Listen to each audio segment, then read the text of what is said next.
thank Dr. Ireland and Dr. McCart for inviting me to speak to you today.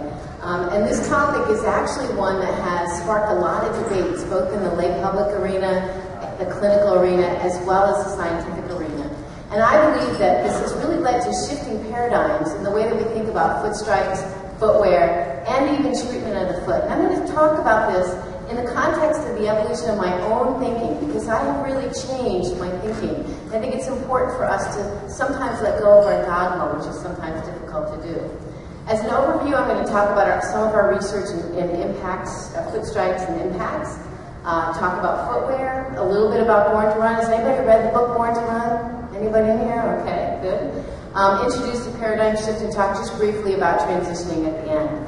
I'm going to start out back on my running history. Back in 1978, I was running recreationally through college about 20-25 miles a week, and I developed left hip pain. And I was in PT school, so I knew that I probably shouldn't run through the pain. I took time off, it went away, and resumed running, it came back. I took time off, it went away, right? Who's this sound like? And so, like any good PT student, I decided running, quote, was not for me, and I took up inline skating. So we'll resume the story later. If you fast forward 10 years, I'm now a PhD student at Penn State University, and we developed a running injury clinic along with Dr. Peter Cavanaugh, who's one of the pioneers in the area of running biomechanics. One of our first patients was a 55-year-old male runner who had 2 recurring injuries. He was a rear foot striker, landed on his heel when he ran, and he developed tibial stress fractures. So what he found is if he changed to a 4-foot strike pattern, he ended up, his tibial pain went away, but he ended up developing Achilles tendonitis. So did he stop running? No. He just changed his foot strike pattern to a rear foot strike pattern until his tibia hurt, and then he went back to a 4-foot strike pattern until his Achilles hurt, and on it went. This was, for me, really interesting as a PhD student because it highlighted the fact that different strikes, foot strikes, probably are associated with different mechanics and maybe different injuries, but this was really just an N of 1. Now, there were some early indications of this. My advisor, Peter Cavanaugh, had done a study on vertical ground reaction forces in distance runners. I showed you this yesterday. This is the vertical ground reaction force curve. This is foot strike. This is toe off. These are the primary forces that the body experiences with each foot strike. What he found is when he grabbed a group of recreational runners, the majority of them were rear foot strikers, and they had this very distinct impact peak. He also found there was a very small group of runners who landed on the ball of their foot, and they had absolutely no impact. Now, at the time, he was thinking, you know what, these are the outliers. Most people are rear foot strikers, and didn't really pay a whole lot of attention to that. Now, we fast forward again to 1994. I'm a junior faculty member at the University of Delaware. And just so you know where my thinking was, I was the orthotic queen at the University of Delaware. I did all the orthotic prescriptions. I did most of my research in the area of foot and ankle and foot orthotics. Was studying the effect of a very aggressive foot orthotic at the time and some other orthotic studies. So that's kind of where my mindset was. But I also, because of that one 55-year-old patient we had in the clinic, wanted to study forefoot and rear foot striking and have a larger group of forefoot strikers so I could really statistically look at differences. So basically, to cut to the chase, what we did is we gathered a group of 20 forefoot strikers, which were hard to find, 20 rear foot strikers, and we collected their mechanics. And what we have here is the rear foot moment. This is the sagittal plane moment at the ankle. The solid is the forefoot strikers, the dotted is the rear foot strikers. So this curve gives you an indication of how hard the plantar flexors are working. So you can see in the forefoot strikers that the plantar flexors are working harder. And in this curve here, we're looking at power, and the area under this curve is work, and the negative is eccentric. So again, the forefoot strikers had greater eccentric work than the rear foot strikers. Now, the rear foot strikers, in terms of forces, were very similar to what my advisor had found many years prior, where they had greater impact peaks than the forefoot strikers, as you can see here, as well as load rates. This steepness of this curve, and I mentioned this yesterday, about how the body is viscoelastic, and it doesn't like very, very high rates of loading. So we're really interested in looking at these load rates, and they were higher in the rear foot strikers. Now, if you take that back to my 55-year-old patient, as a rear foot striker, those increased impacts led to greater load rates, and maybe that's why he had the tibial stress fractures. As a forefoot striker, the increased work of the plantar flexors probably puts greater load on the Achilles tendon and may have resulted in the Achilles tendonitis. But remember, this is an N of 1. and you can't really draw very strong conclusions from an N of 1. So basically, I wanted to study this a little further in terms of foot strikes, mechanics, and injuries. And at the time, I chose to focus on rear foot strikers because that was the majority of runners. There have been studies that have shown that 75% of distance runners in shoes land on the heel, so they're rear foot strikers. And I wanted my research to apply to the largest group of runners. So we studied whether impacts were related to stress fractures, tibial stress fractures, in people who were rear foot strikers. And it was a collaborative study with Dr. Joe Hamill at the University of Massachusetts. And we compared the forces between forefoot strikers and rear foot strikers. Our rear foot strikers, those who had stress fractures and those who did not. So these are our variables, and you've seen this before. We looked at the impact peak of the vertical ground reaction force, the steepness of that curve, or the rate of loading. We also looked at tibial shock. Remember that I said that tibial shock is something that happens about 4 to 6 Gs at the foot and to about 1 G at the head. The body's a big filter. The larger the shock, the greater the filtering your body has to do and the greater the risk of injury. Interestingly enough, this peak happens at about the same time as this peak. Now what we found is that impact peak, load rate, and tibial shock were higher in those who had stress fractures versus those that did not. And what was very interesting is that that peak force, which is 2 to 3 times higher than the impact peak, was not at all associated with it. And again, I think it's because look at the rate of loading here compared to the rate of loading here. Now, if we look at different foot strike patterns, we know that as a rear foot striker now, we have this very distinct impact peak, right?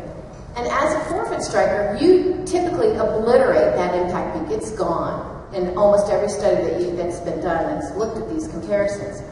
A midfoot striker is somewhere in between. So sometimes they have a small little impact peak, but it's significantly less than a rear foot. So they really, and their load rates are in between as well. So at this point, I'm thinking, you know what, maybe I should recommend my runners land with a midfoot strike because they don't have the high impacts of a rear foot strike. They don't have the great loads of a forefoot striker in the calf. The foot is on, the force goes under the whole entire surface of the foot, so the distribution of the load is over the largest area. So at that time, I'm thinking, you know what, this might be the healthy compromise. And that's before I started looking at people running barefoot. And these are the very famous feet of Chris McDougall, who wrote the book Born to Run.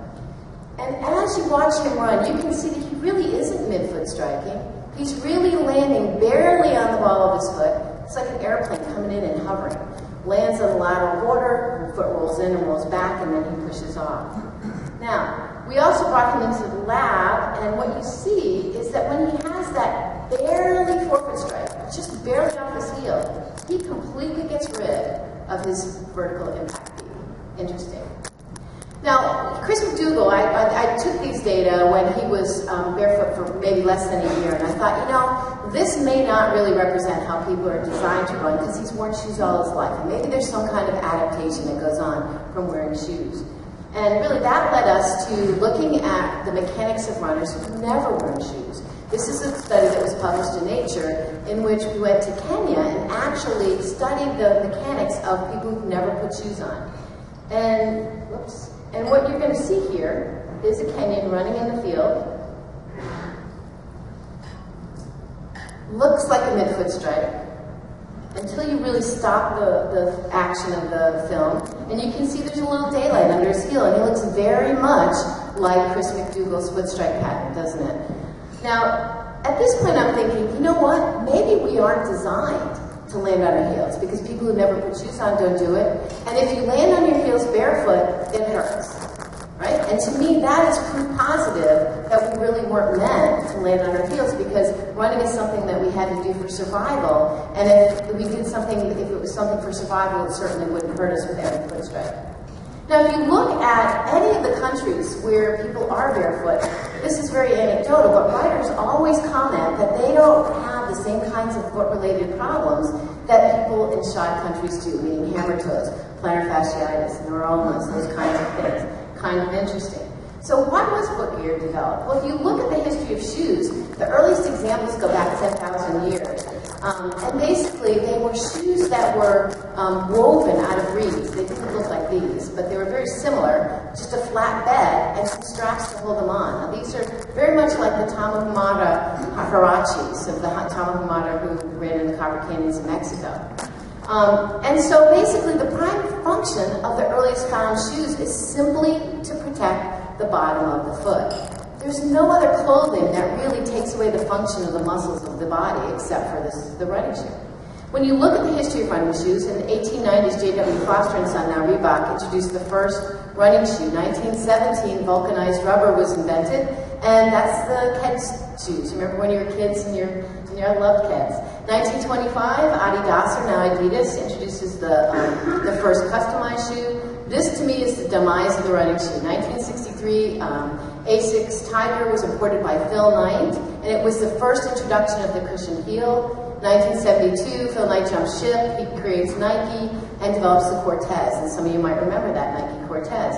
Let's look 40 years later. 40 years later, we have a modern running shoe that has an elevated cushion heel, a stiff heel counter, arch support, foot bridge, anatomical arch, bells and whistles, etc. So we've come a long way. And in fact, for you ladies in the room, there is a hormonal shoe.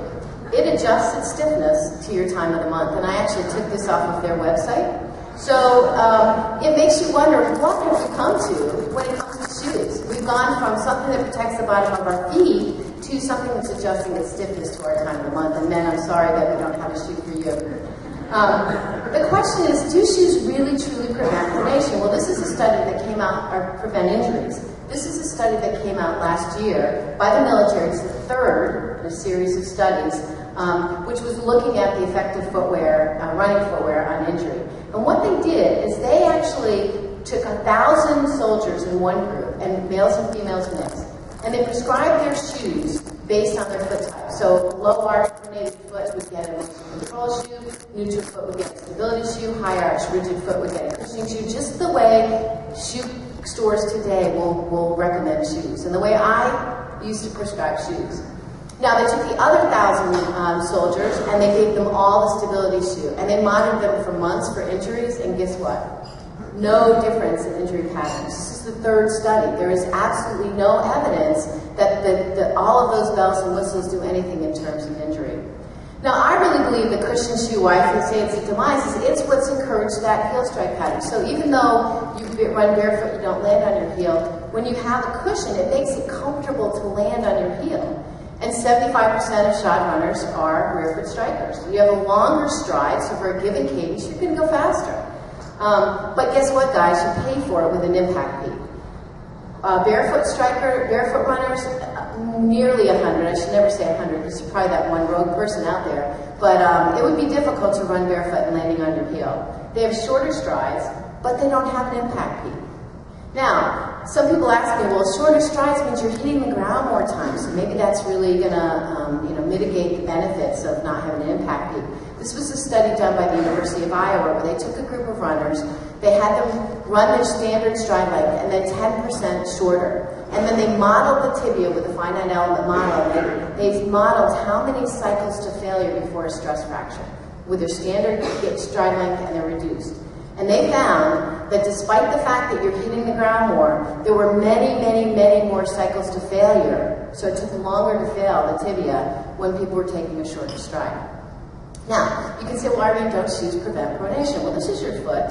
This is the subtalar joint axis about which pronation and supination occur. This is the vertical ground reaction force, which lands lateral to the foot.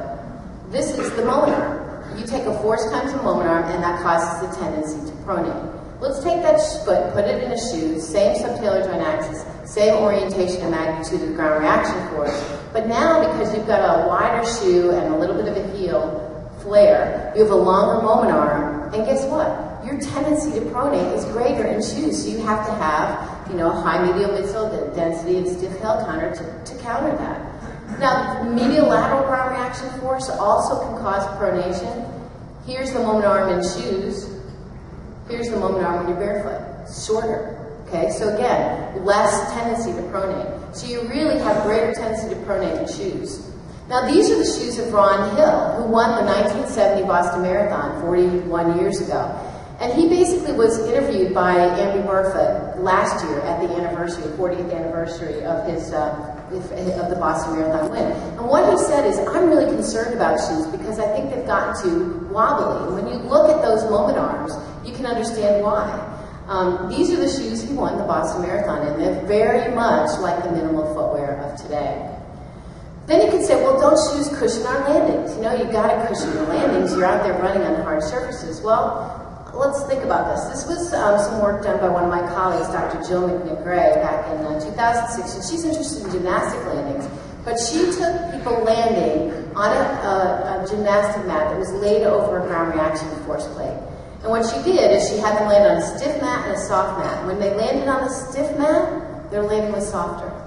When they landed on the soft mat, their landing was stiffer. Okay? And think about it. If you're going to land and jump off of something and land in sand, you're going to stiffen. And if you land on concrete, you're going to soften. This is a study more akin to running. It was single leg landings by a group in the University of Florida. Their conditions were barefoot, a low-cost, like Walmart Mart, I guess, pair of $10 shoes, and a $65 pair of highly cushioned shoes. And they were just single-leg landings. And what they found is this axis is knee stiffness. So as the cushioning goes up, your knee stiffness increases. So guess what? And with a stiffer knee, you get greater impacts, greater load rates, and maybe greater risk for injury. So there was also some other studies looking at running across a surface. And if you know you're going to land on something hard, you will automatically soften. If you know you see it up there, if you're running, you see a piece of concrete, for example. If you don't know it's there, you get jolted. So we use information that we see, or we use the information from one foot strike to automatically adjust our leg stiffness. So you actually land harder in cushioned shoes. Now here's another piece of evidence. This was a questionnaire given to 5,000 runners. They asked their demographic information, height, weight, age, sex, training mileage. They did a motivation survey. They asked their injury history and recorded their footwear. And they were interested in knowing what of these variables predict who gets injured and who does not. And this is what they found. And I don't think they were looking for this. Runners who wore shoes that cost $95 or more were twice as likely to get injured than runners who wore shoes that were $40 or less. Now, when you think about that in the context of the previous slide, it kind of makes sense. They're probably cheaper shoes, less cushioning, they're probably landing softer, right? Now, I was a little cautious about this because you think, well, maybe the people who already have a big injury history, large injury history, are going to buy more expensive shoes. They're going to be injured more. Or maybe it's the people who have more mileage. You know, they run more mileage, so they buy more expensive shoes. Well, they actually statistically corrected for that. You can covary by factors, and they found the same results. Now, this is something else I think is highly underrated. The foot is an incredible sensate organ. This was a study done by some folks at Ohio, and they basically looked at single-leg stance balance, and they looked at three conditions: a toe sock, not the virus, barefoot, and a pair of thin socks. That's both pair of socks were thin. They were looking at time to losing your balance. Okay, that was their measure. It's called time to bottom your condition. And what they found is that you had greater balance or longer time before losing your balance, statistically so, when you have no shoes, no socks on. So what this says is a thin pair of socks actually causes a decrement in your sensory input. It's like going around the world with gloves on all the time. We took this a step further and wanted to look at single-leg landings, because running is a series of single-leg landings. And our conditions were different. We looked at bare feet, 5-finger shoes, and a pair of Nike Air Pegasus. Our measure was dynamic instability, so it's a different measure. What we found is you are more dynamically unstable in a pair of shoes, even though the width of the shoes is greater, right? So you have greater sort of base of support, so to speak, than when you're in bare feet. Now, barefoot got traction actually quite a while ago. There was a study that was conducted by Robbins and Hanna in 1987 where they took a group of people and said, go forward, go barefoot. Not a randomized controlled trial, so those that didn't go barefoot became their control group. There were some people that just didn't. And the group that went barefoot was the experimental group, and some people went barefoot more than others. So there's some scrutiny of this particular article, but what they found is the people who went barefoot, they took measures of their foot length, arch height, and strength. And the people who went barefoot had statistically significant shorter feet, higher arches, and stronger feet. And those who went barefoot more had greater changes than those who did not. They also suggest at the end of the article, this is 25 years ago, that maybe we need to think differently about shoes and maybe try to take advantage of the intrinsic mechanisms of the foot. But nothing happened until 2001 when the Stanford University track team went there. And this is a quote by Vin Lananna, who's a very well-respected cross-country coach at Stanford. And he said, I can't prove this, but I believe that when my runners train barefoot, they run faster and they have less injuries. Now this in itself is important, but not as important as the fact that he was saying that to the Nike sponsor, who was sponsoring their shoes, and if they weren't wearing them. So they sprinted back to Nike, and that was really the beginning of the birth of the barefoot shoe. The Nike Free basically was a shoe that was like a water shoe, and it had some flex grooves in the sole, so it was very flexible. Minimal heel, but it did have a heel, and it did have some cushioning, but absolutely no arch support and highly flexible. And this was the point at which Chris McDougall came to me. He was a New York Times freelance journalist.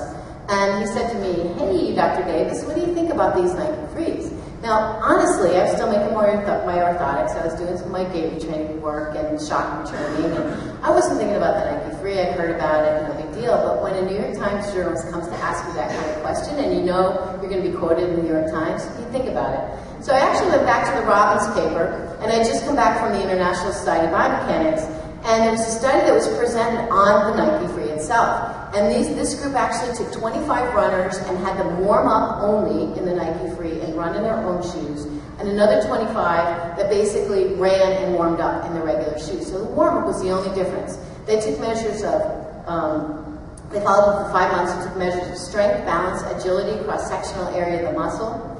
And these are some of the muscles of the foot, and most of those were statistically significantly increased. There are 4 layers of muscles, and you really can't manual muscle test most of those. So they also found improved strength with a dynamometer, or some of the gross muscle tests that they did, improved balance, and actually improved agility on the shuttle run test. Why is it important? Well, as I mentioned, you have 4 layers of muscles that actually act eccentrically with every single foot strike to help control the deflection of the arch. And when they don't do their job, guess what? The last line of defense is the plantar fascia. And we know plantar fasciitis is a repetitive traction injury. And if these muscles aren't doing their job, the plantar fascia gets the load. And I think it helps to understand, because I think we've really deconditioned our feet as to why plantar fasciitis is so prevalent. 25% of injuries are plantar fasciitis. I know obesity is an issue, but I think we've really taught our feet to be really lazy. Now, at this point, people start asking, well, should people who have flat feet and plantar fasciitis wear these new barefoot shoes? Well, I was treating a runner at that time who had extremely flat feet, and I was making him my standard orthotic intervention because he had plantar fasciitis, and I felt like his feet were not strong enough to tolerate the loads of running. But he saw the Nike Free and he was like, ooh, I want that. And I said, I'm going to be a good PT. This is not for you. This is for people who have normal feet and don't have, plantar fasciitis. Well, what did he do? He didn't listen to me. He went and bought them anyway, and he was able to run pain-free without his orthotics. Now, I'm not saying that the Nike Free was a magic bullet. All I'm saying is that I don't think we know what the right and left limits are as to who can really tolerate going barefoot or in minimal footwear. I think that it's larger and broader than we can think. And this has really gotten me to thinking, why do we treat the foot so differently? I used to give orthotics as a permanent treatment for foot pain when I tried other things and they didn't work. That would be akin to giving somebody a neck brace for a permanent treatment for life. We don't treat any other part of the body this way. Someone gets a shoulder injury, you brace them until their acute phase is over and their symptoms have relieved. And then you get them out of that brace ASAP, so you can strengthen them, give them range of motion, give them neuromuscular resuscitation, get it back functioning. We would do that with a back, with a neck, with a shoulder. But somehow with the foot we think, okay, the foot can't do it, so we're going to have to brace it for life. Now, my next aha moment really, so Chris McDougall was my first aha moment. The book came out in 2009, and what really spoke to me was this whole idea that we evolved to run. And there was a paper in Nature by Bramble and Lieberman that suggested that the reason we're built the way we are today is because we had to run for our survival. And I don't have time to talk about that, but it had to do with persistence hunting and outrunning the kudu, not running faster, but outrunning them. Basically what they did is, I hate to be an evolutionary biologist because your data is really old and it's really hard to get, but basically what they did is they took the features of the last walking man, which was Australopithecus, and compared them to the first running man, which was Homo erectus. And they found the features and said, do these make sense in terms of running? Nuchal ligament, Homo erectus has this. It helps keep your head up from bobbing. Running animals like horses have it. Walking animals like pigs don't. Narrower thorax for counter rotation, and the same with the pelvis. Forces in running are 2 to 3 times higher. You need to increase that joint surface area or your contact stresses are going to go way up because the forces go up. I tell my husband, honey, this is why I have this glute max. I get to keep my trunk up. But trunk stabilization for running, long legs, shorter femoral neck. We used to have a very long femoral neck, and you put a load on that, and you've got a high bending moment. We can walk without Achilles tendon. You've got to attach the calf to the heel, but you can walk without a tendon, but you can't run without one. Plantar arch, shorter toes. So at this point, I'm thinking, you know what? I remember I'm not running. I'm thinking maybe I really was born to run, but I really did not want to get injured again. And in fact, we talked yesterday about the distribution injuries. I think it's really alarming that up to 75% of runners get injured in a given year. If we evolved to run for our survival, then that would be like fish getting fin injuries or birds getting wing injuries at that rate. And I think that's unusual. The most common injuries, as I said, are these kinds of injuries now. I started to broaden my focus in my research to other injuries besides stress fractures when it comes to impacts. And guess what we found? Peak tibial shock, impact peak, and vertical load rates in plantar fasciitis, in patellofemoral pain syndrome, and tibial stress fractures. Again, these are among the highest. These studies to date were retrospective, meaning we looked at people after they were injured. I knew I had to do a prospective study because that is really what will establish cause and effect. So we conducted a prospective study we're writing up right now. Over 200 runners. We did an instrumented gait analysis ahead of time. We followed them for 2 years, and 57% of them got injured. And of the 57% that got injured, we took the 70 that actually sought medical treatment, and we had a clinical diagnosis. And then of the 103 that didn't get injured, we took the 22 who'd never been injured, so a very pure group, and compared them. And guess what we found?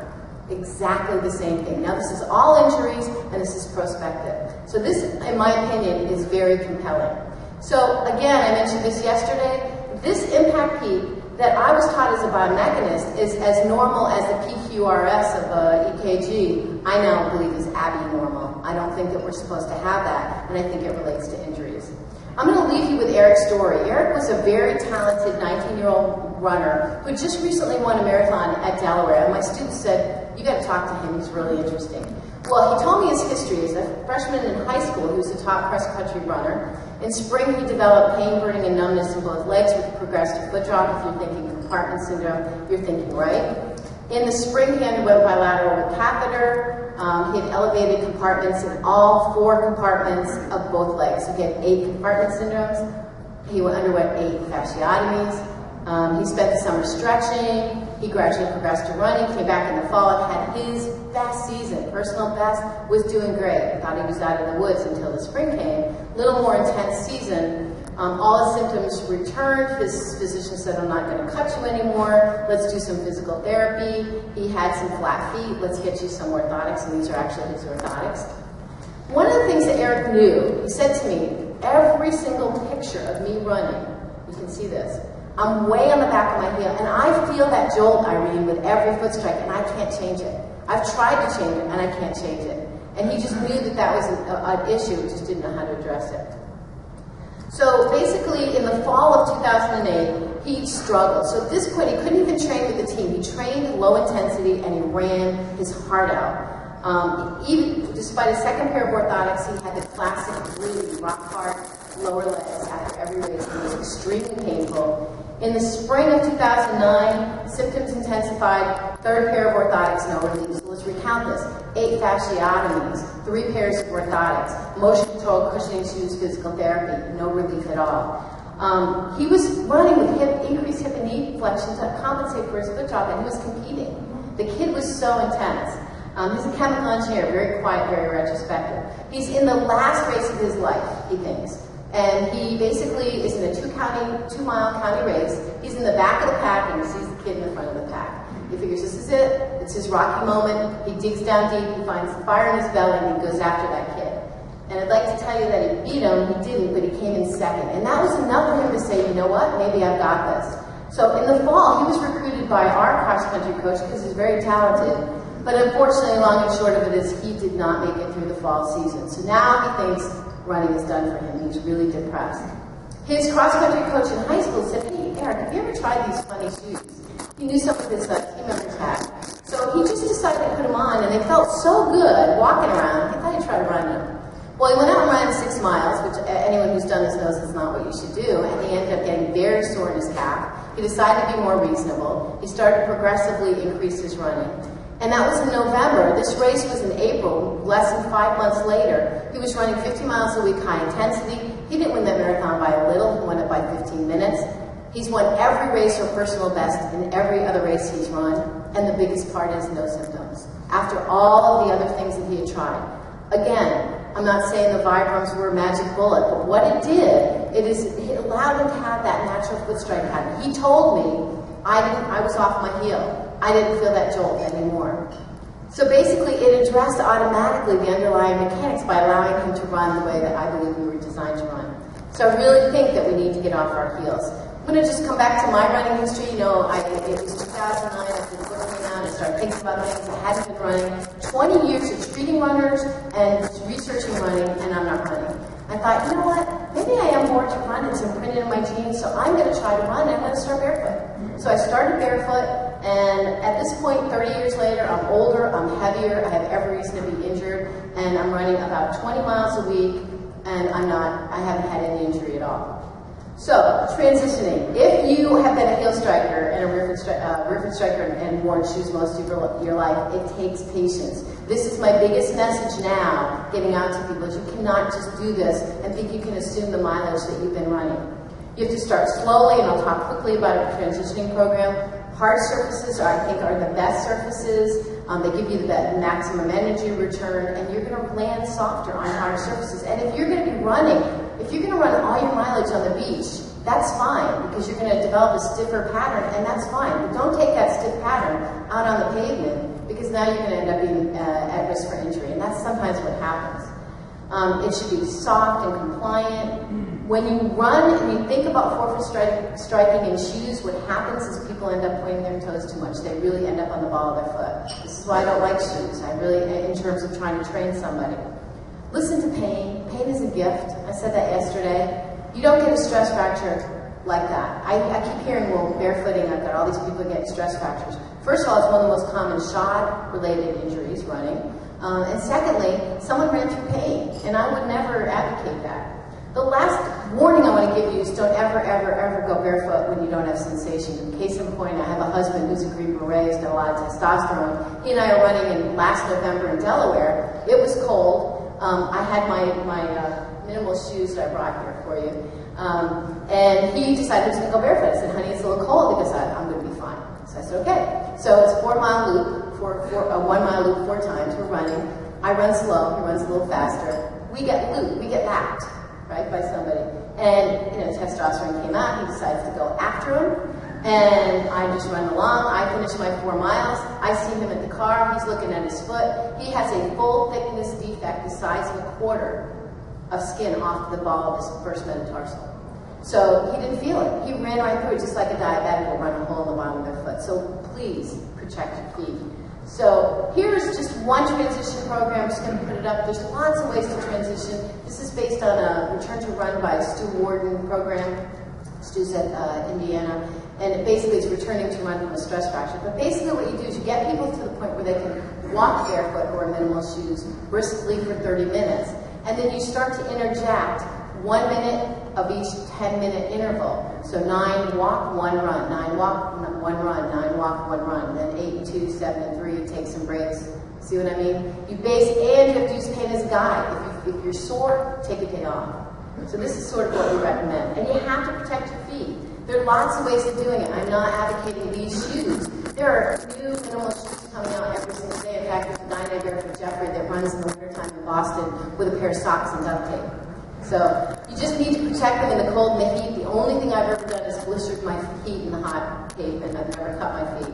The dark where you can't see them, and on trails where you don't know what's underneath you. So I think the reason that if we evolved to run, that we're getting injured at such a high rate is we weren't built for the speeds and the intensities. I have been told by my evolutionary biologist colleagues that persistence hunting was done at 10 minutes per mile pace. I don't know how they know that, and that's good because that's like sort of my pace. But basically, they didn't know if they were going out for 30 minutes or for 6 hours to find the kudu. And now we're trying to push this up to our marathon, and no one will ever take that back, but I think that that's one of the reasons we're pushing really hard. We weren't meant to land on our heels. I hope I've convinced you of that. And I think we've really taken away a lot of the function of the foot. We have deconditioned feet.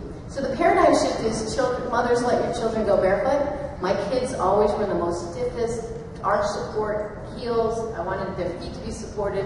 I have a granddaughter now who when she comes over to my house, we take her shoes off. It's the first thing. Wear flip-flops, feel comfortable. They actually exercise your feet. If you're going to use orthotics, only use them as a temporary measure. You can try to change your foot strike pattern because it will change the forces, but it's very difficult to do with all of the interference of shoes. And try to bring your footwear down from something really heavy duty to something that's a little less minimal, or more minimal, sorry, and try barefooting because it's going to bring the kid out of you. It feels great. So I really believe we were born to run. I think it's the most natural exercise we have. We made up basketball and soccer, and there's nothing wrong with those. But running is something that is part of our survival. So if you want to run in bare feet or in Huarache sandals or even in shoes or with high technology, whether you're doing the Boston Marathon, my goal, at least at our center, is to bring people back into the fold that have said running is not for me. I really want people to run happy. So I want to thank my funding sources and thank you for your time.